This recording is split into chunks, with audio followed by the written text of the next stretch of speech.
Absolutely, and you said it. I mean, we've had some rough plane paths here on Erangel for the last 3 games yesterday, and then the circles obviously all going west and going kind of to the north side. It's going to be really interesting to see how some of these teams that are used to doing the western games here adapt should we end up going east or, God forbid, military.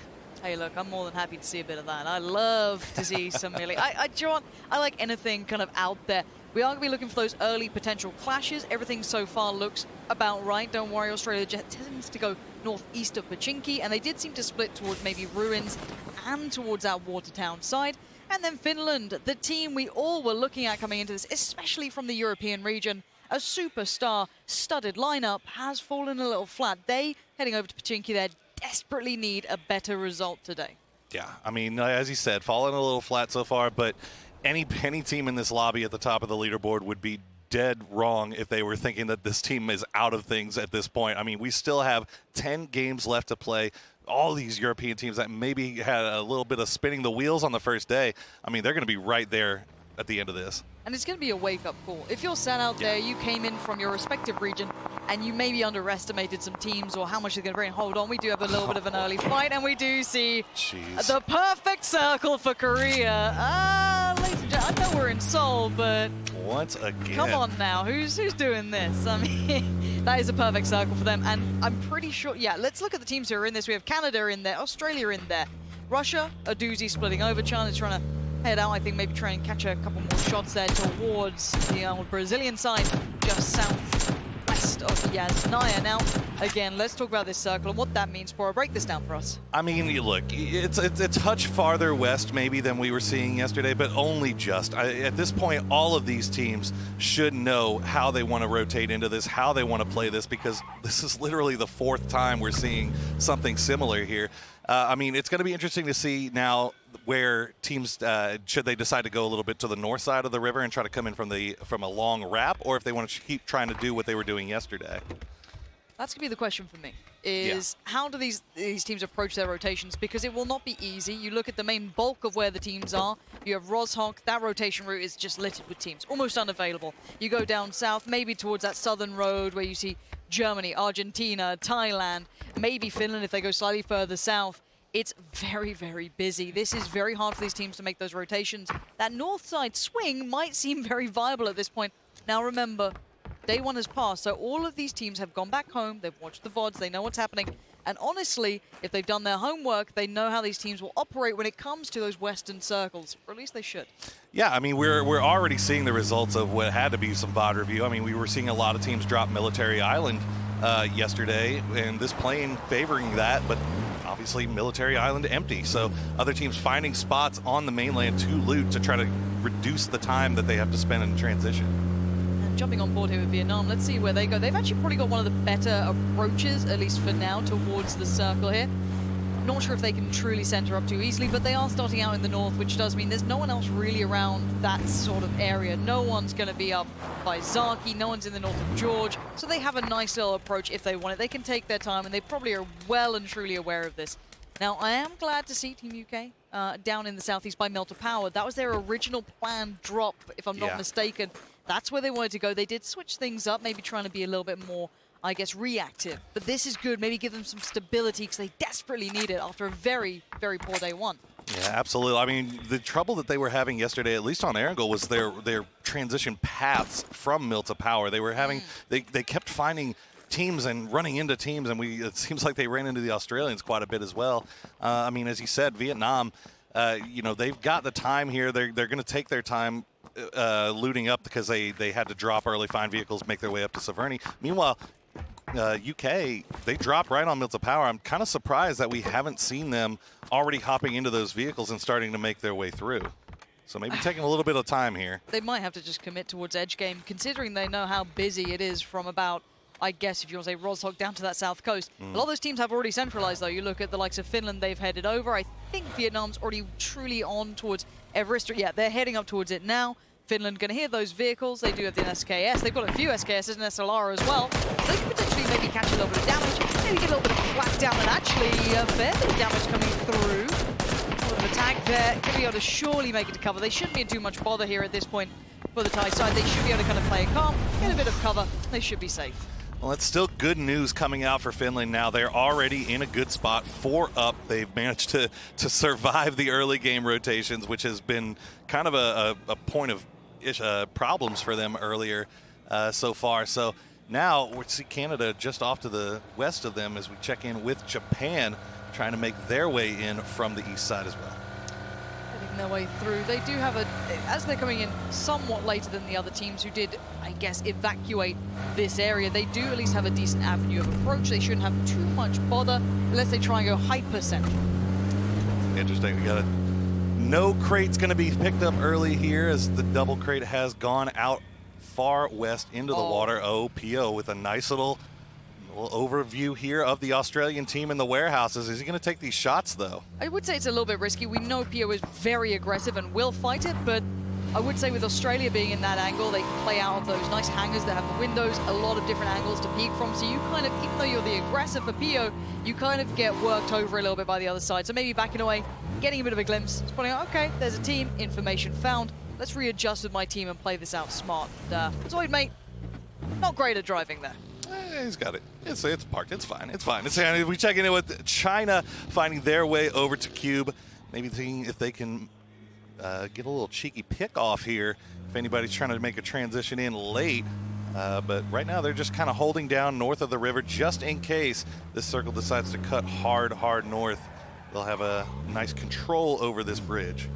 Yeah, unlikely rotation route, but as I said, they might get information on a team trying to capitalize on the northern side being a little bit sparse with players. Yeah. Now, beyond that, though, let's check in with Russia. Another very good team so far, sitting in, if I'm not mistaken, third place here. Not just the kills, but certainly getting the placements too. Yeah, third place right now for Russia, but yeah, as you said, it's been all placement almost, as they only have 18 kills. Meanwhile, PO, as we know, by himself has 18 kills. So looking to see if the Russians can pick it up just a little bit. Uba going to take some shots at the Argentina team.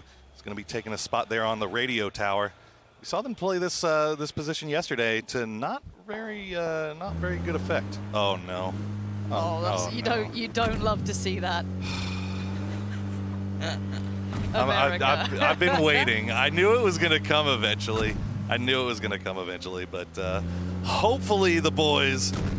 Is anyone around there? Oh, actually, no, Germany's not that far. Hold on. Yeah, if Germany see this, they will happily take that. That's a lot of points riding in one car. Now, Uber did succeed with his kill. That's a good little pickup for him if he actually gets the points of the back, which I think he will. No one else close by. Nice trade.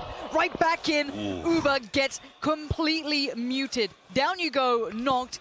Sit down. That's the power of those sniper rifles. You get the angle. Look at that angle they're working from. A big old shot coming in. Instant response from Senya, though. And the Russian side try and maintain the threat that was building here.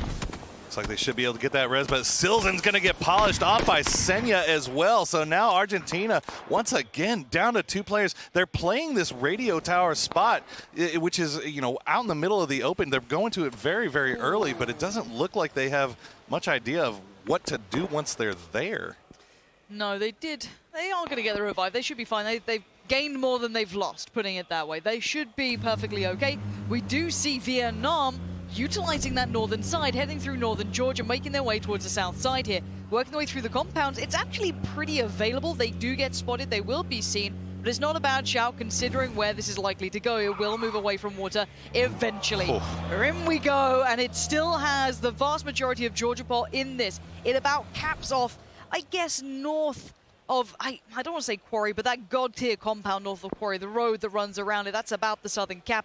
We will start seeing teams fighting for Everest because it's always, it seems so likely to end up there. Look at Finland. Finland crashing in on Canada right now. Looks like Maluk and the rest of the boys might have been trying to reposition. Kaymind still all by himself in the top. Can he get picked up? So much danger. He's going to try and get in the ride. The Uber's here. Get in. Otherwise, I'm going to get my star. My beautiful rating's going to be lowered. And they do manage to make it at least to the trees. The tags come out. Finland wards them away, but it does mean that Canada at least stay alive. They move up. That 2-2 split, you don't get away with it. We saw it often, more and more now, that EU teams are willing to crash compounds if they only see 2 players. Good moves, risky, but still, Canada are safe. And look at Ernesta, only 6 health left here.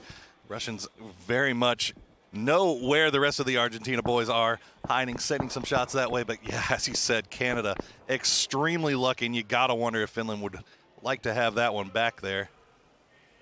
Now, on the Everest thus far, we have 3 teams, Thailand, China, and Brazil.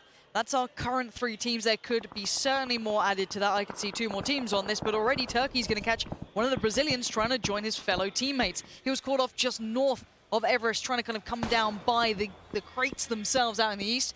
Team UK heading over the bridge now, over by the cube. They'll be working their way through. They could potentially go to the east side of Everest as well. This is why we have to focus on this one. You have the German side on the south side there, just at the foot of the hill. They could maybe see Team UK, but let's keep tabs on what's going on with the Korean side as well. But here comes the push from China. Going to be heading up and over the hill. They're going to have a terrible surprise. And there we go. God, V goes down. Man 98. And it's a bloodbath already on Everest. Paint that red. It's not looking so good. GB, Team UK have turned up as well. This could be third-party time. Make the push, be aggressive, and get the job done.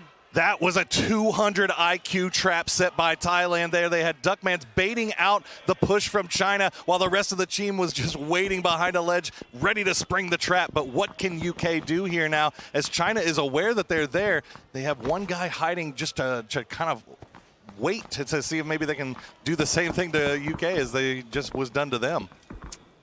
For him, he is the alarm system. He's the warning bell. He's everything you need to try and keep yourself safe. Now, if you're Team UK, do you really want to push this? It's going to be that decisive moment. They do have someone else IGLing right now. They have plenty of options for that. Their push will come down to their choice. You can see they're holding the line for now. It will be very methodical if they do want to take this. Summer waiting. Nade comes through. Vard.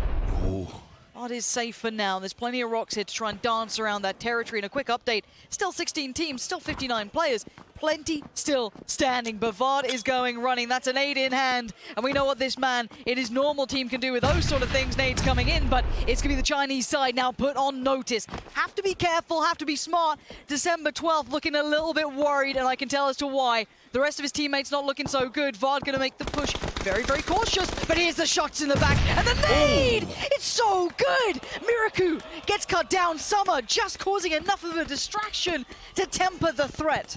And now the shots are coming in from downtown. This is Turkey trying to pick off this kill. It looks like December 12th going to get that down onto Reels. Miracu's going to get finished off as well. And everything's falling apart for the United Kingdom right now. Yeah, caught in between a rock and a hard place. They tried to instigate something towards China, and then everything fell apart. The kind of read, that information play from Summer was perfection.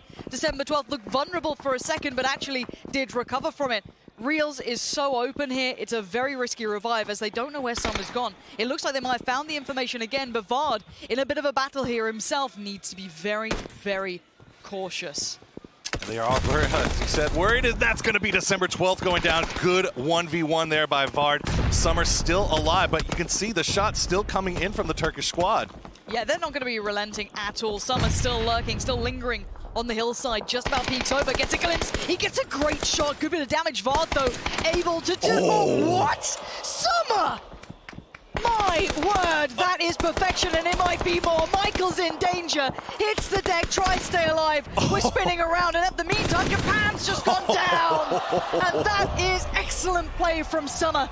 He ended the first hit, and then he capitalized on the rest. Team UK out in 15th. Summer just styled on the UK team there as we go and check in on Finland. They're trying to push onto Germany. They got the down. Mixie's going to get downed and flush, though. Brexco protecting his down player in Udiome Fire. Brexco going to be keeping tabs on this one. He does have a nice little angle to play off, but a dangerous one. So many threats on this hillside, and you're seeing as to why Thailand's preparing. They are looking like they want to get in. Kate with a spray, and he gets it. Job done. Gemty goes down, and it looks like Finland again left out in the cold. No sorters available, no way out of this one. They are struggling for a way into this Nations Cup.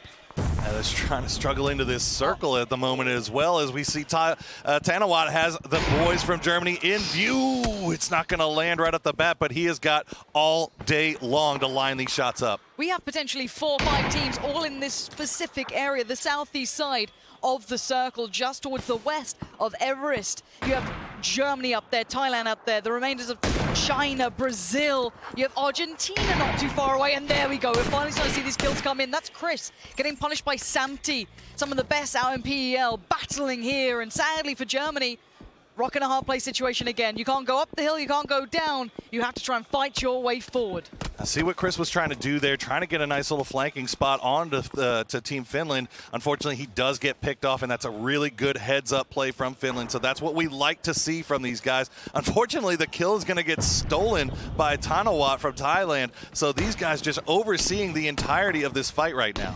Yeah, now with the new circle coming in soon, we'll see who gets left out. It looks like all those teams on Everest might get pushed, but it will move away from water. So let's have a look. Korea in such a good position in this 2-2 split, and there it goes. It's all Korea's. Perfect positioning, and all of Everest need to be careful to not freeze out in the cold here because they have so much room to move to, but only so many teams can do it. You have Brazil, who have the best shot, I guess, because they're the lowest down. USA on the move. We have every team now folding forward. This is Thailand trying to move in towards Germany, who are already in tatters, already in pieces. Oh, the trade comes in. Tixu from afar, but Germany still suffering casualties. Thailand fall back over towards the cover. Brexco, down he goes. He does not want any more action right now as Thailand. And Duckmans, the man himself, the danger man for the side, is trying to get into this battle. Minoru going to get that res onto Tanawat. You can see Shippy S still down as well. Russia's crashing in towards Argentina as well. It looks like they may get caught up in this. Finland's going to turn around, and Kemba's in danger. As is Senya. Pome's there, and it's not looking good for the Russian side. Senya stays alive and might just save his team for now. Argentina, just like that, gets wiped, but look at Finland. They're coming in. They saw the blood in the water. They're going to come in and try to see if they can finish this off. Death from above. He appears and he brings the absolute hammer down on them. Big play from Finland. They want those kills. They want to prove why everyone looked at them as the team to come into this and actually deliver a performance. And they have a nice free reign to get into this circle now as we still wait to see if Brexco can make anything happen here against Thailand. Well, he's been spotted now, and it looks like they want to move in on this, and he's gone down. Germany out in 12th. Another poor performance from most of the Western teams here. It's not looking so good. We'll see what Finland can do. We'll see if the USA can find something to speak of the name, and there they come. Zampa going to find a way through, warding off the other side, going to push them away from that southwest area.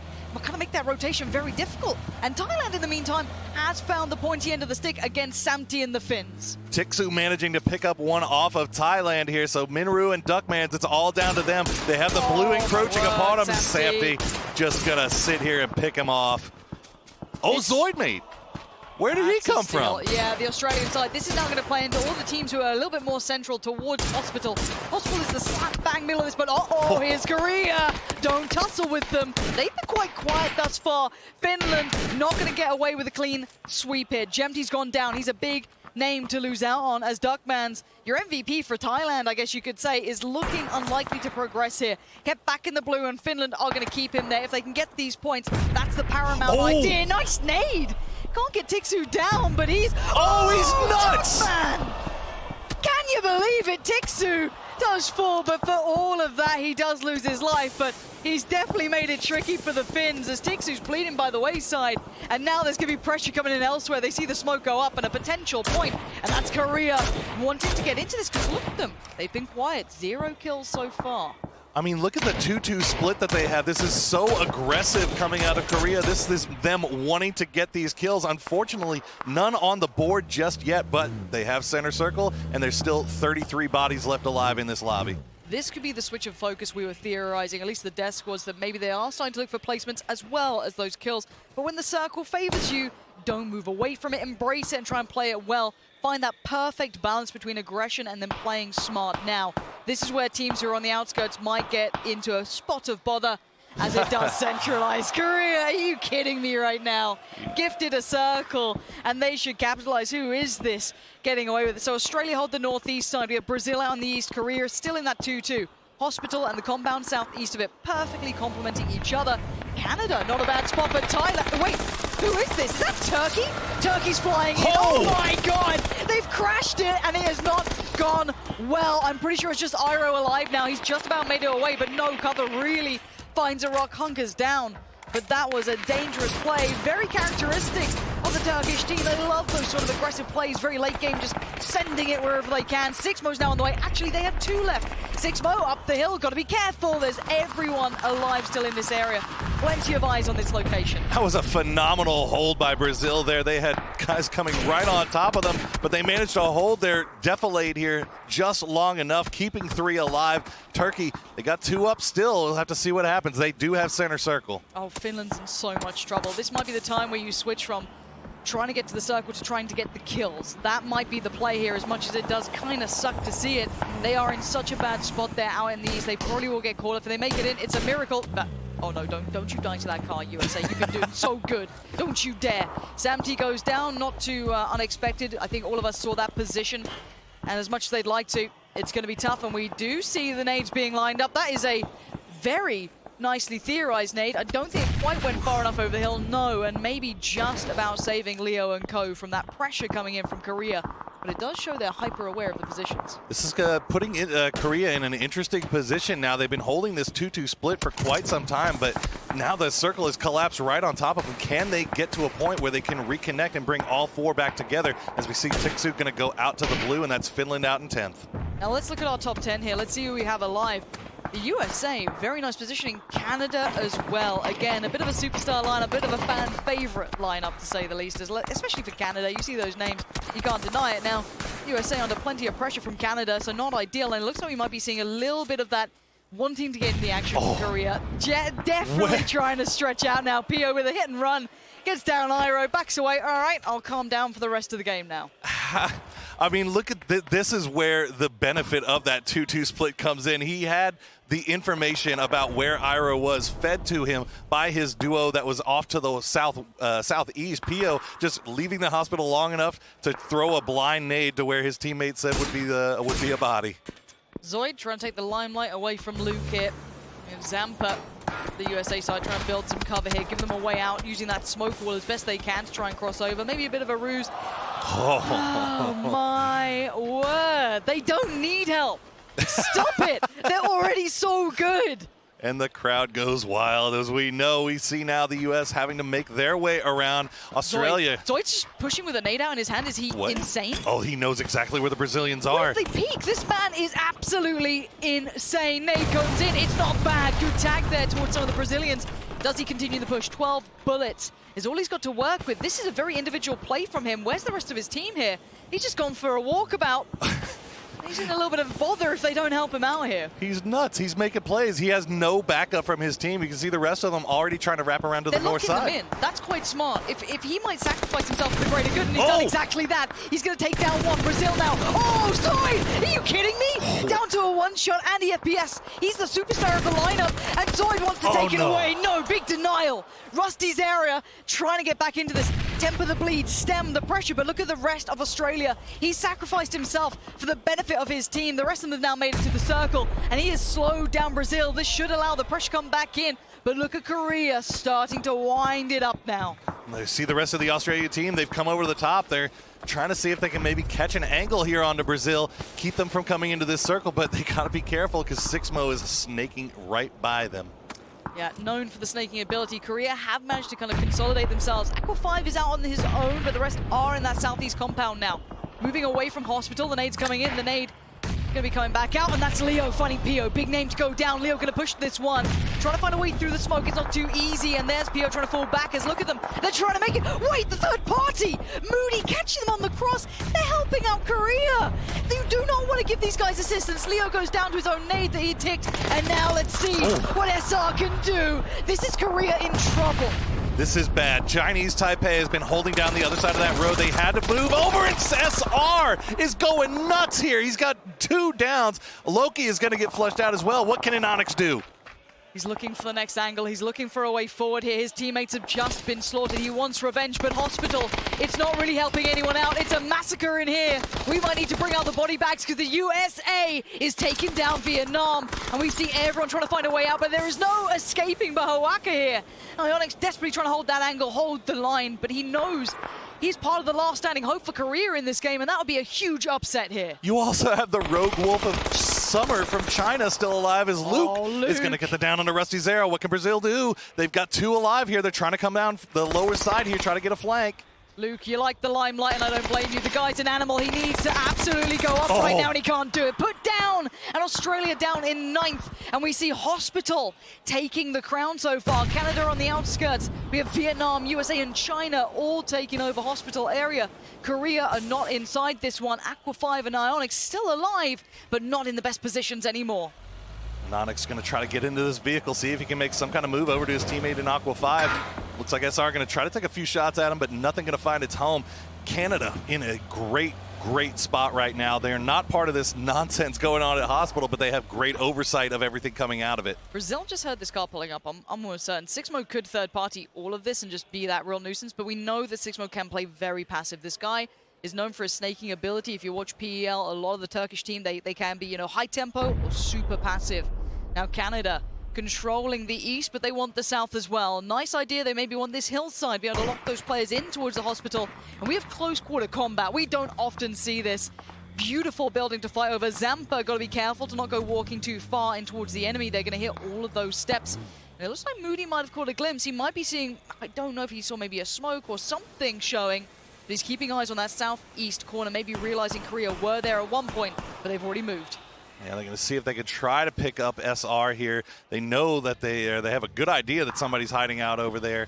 So Aqua 5 gotten taken pretty low here. SR is going to take some shots from Canada, but nothing to land. If Aqua 5 tries to fight towards Brazil, he's going to get the attention of SR. He has no easy way out of this, and this is what happened. He's cornered, and he's gone down. That's a huge upset. Again, Korea might be going down very early here for them with no kills almost. Very, very light on kills. Brazil on the other side really starting to light this one up. In Nonix avenges his fallen teammate as Chinese Taipei are eliminated in 8th. We can kind of talk about the fact that SR just wiped 3/4 of the Korean squad, but Inonix still alive, still snaking around. And, oh, there it is. Okay, we found him. Yeah, Andy FES not going to fall for that one. He is well and truly aware, and he does manage to find Sixmo, but nice positioning from Sixmo considering. But now it's breach time. Canada, USA. Oh, my word. Oh, no. Goodbye, USA. Well, that was just tragic. It was, and now Canada can capitalize. You have a beautiful 2-2 split, 2 towards the south, 2 controlling the exit from Hospital that is still playable. Brazil being held back by one man in Nonix, the beast himself. You saw PO being up there, but he has certainly had his fair share of kills and fair share of performance. Who takes this one, Poro? We've got Sony still big names in this, but surely Canada is up there. Canada's looking really nice right now. They have a good 2-2 split. Maluka Drassel. My word. Wait, Poro. In Onyx, if there's any player who can do it, it's going to be him. Good tag on the first. Actually, nice response from Rusty Zera. Nate instantly comes out, and I think Onyx knows he's in danger. Here comes the push. Can he hold on? Has he got anything left in the tag? What? Oh, he's taking down 1. 2 more making the push. He's got the flush. He wants more. This guy is insane. And now to the 1v1. No! He does it. He's insane. One man stand for Korea, and he has just gone above and beyond for his side. I don't think we can ask anything more of him from this, but surely he wants more as we are down to the top 4, 8 players standing. In Onyx trying to find a way forward, but he needs supplies. He does have boxes available around him, but the pressure from Hospital is definitely real. He needs to replenish the stock, and Vietnam continuing the barrage of nades. Yeah, in Onyx, I mean, he's got plenty of loot around them to see if he can find something to make a little bit of impact here, but Vietnam, they know exactly where he is. You can see the red zone coming down on top of him. But he does at least have a hillside to work from. He can play with that. He can take his time. He can move into it. They shouldn't be able to spot it. But I'm looking at Canada. How do they approach this? You don't want to push in towards Hospital yourselves. But then also, you've got to play it smart and not be resting on your laurels, allowing a team to pick you apart from there. China still have Summer up, and Vietnam with 2. I mean, look, Canada's obviously in a great position to win this game. 4 strong. They have the hillside. They have to. The Hospital's going to have to move out. But Summer, after wiping the United Kingdom by himself, has still managed to stay alive in this game for China, on top of the heroics from Inonix. I don't even know. I feel like anybody at this point can win this game. These nades are so close. They are actually really, really close by. Vietnam just has so many of them. Canada should be able to watch their cross. That is the point. Vietnam has a time limit on these positions. Good nades again, but not good enough. In the meantime, Vietnam needs a snake. They need a third party. Inonix might be able to be that, but would he want to be? good nade again, not good enough. Drassel still on the prowl, still eyes absolutely trained to watching them leave this compound. First bit of contact made, and it does mean they need to make a move. They are locked to the roof. Inonix gets a glimpse on one. Does he go out swinging? Does he play for placement? We need to see what this madman can do now. No meds, no smokes, one frag grenade as Moody finds an angle on Sapau. He's going to go down to the blue zone. Here we go. Summer's making the run, but he's gone down. That'd be Levy's to find it. Actually, Vietnam going to, at least for now, contain that third place position. Inonix holding on. Canada holds the hill. They are kings of the hill, and they win the game. GG for Canada. Back-to-back wins for Team Canada here on Erangel, going back to Game 5 yesterday. That is 2 in a row for the boys with the leaf on their flag. Brilliant moment for Canada there. Really well played, playing calm, collected, smart, controlled the hillside, did not lose out on players needlessly. Instantly reading the situation, never getting rumbled by those snakes. I'm very impressed with that. Absolutely. I mean, as you said, it was just all about zone control for them. They made sure that they took the primary positions that they wanted, held those positions. Obviously, they got a little bit of circle favor, as did Korea. But this time, I mean, Canada, they never got pressured. I feel like it's probably a little bit of a low-kill win here. I think they only came out with, what, 5? Something around that marker. I don't think we saw too many teams popping off like they did before. Maybe you could argue a couple had better games than others, but even Korea were quiet until that moment.